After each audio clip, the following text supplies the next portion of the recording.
সদরঘাটের কুলি নামক সন্ত্রাসীরা প্রতিনিয়ত আমাদের ভোলা বরিশালের সাধারণ যাত্রীকে হয়রানি করে, কিন্তু এটা কেউ দেখে না, কেউ দেখার নাই। গত দু একদিন হইছে ভোলার এক সাংবাদিক তৌকির সাহেব, তাকে জোরপূর্বক তার কাছ থেকে চাঁদা চাইছে। তিনি সাংবাদিক হওয়াতে সেই পোস্টটা অনেকেই গ্রহণযোগ্যতা পেয়েছেন, তার জন্য অনেক ভাইরাল হয়েছেন। এবং সদরঘাটের এই কুলিদের, এই সন্ত্রাসীদের বিরুদ্ধে লেখালেখি করছে, কিন্তু যারা সাধারণ মানুষ আছেন তাদের কথা কে শোনে? তাদের কথা কেউ শোনার নাই। আমি নিজেও কয়েকবার এই সন্ত্রাসীদেরকে প্রতিহত করার চেষ্টা করেছি, কিন্তু আমার পক্ষে একার পক্ষে সম্ভব না।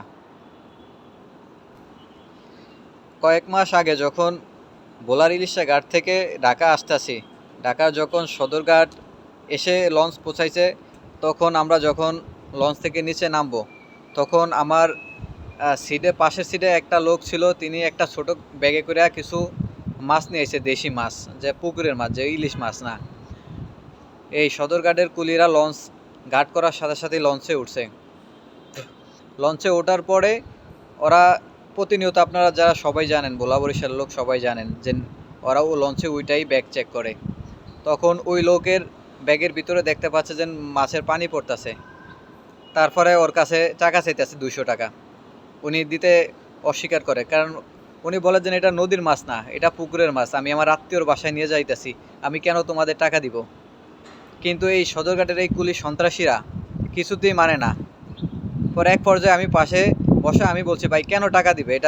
এটা কি আপনি কি ওদের মাছ কি বহন করে নেন? কয় না, আমরা টাকা দিয়ে লঞ্চের ঘাট নিয়ে আইছি, আমাদের টাকা দিতে হবে। তারপর আমি কই টাকা দিব না, তা আপনি কি করবেন? এই কথা আমি বলাতেই এই কুলিটা আমাকে ধাক্কা দেওয়া শুরু করছে। আমার সাথে সাথে যেই লোকের মাছ, ওরও ধাক্কা দিছে এবং আমারও ধাক্কা দিছে। দেখলাম লঞ্চের আশেপাশের অনেক যাত্রী সবাই তাকিয়ে আছে, কেউ কিছু বলে না।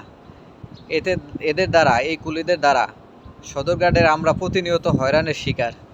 এদেরকে মোকাবেলা করতে হবে, চরমভাবে এদের শিক্ষা দেওয়া উচিত, এখনই সময়।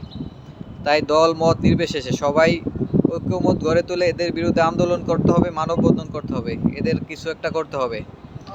ধন্যবাদ সবাইকে।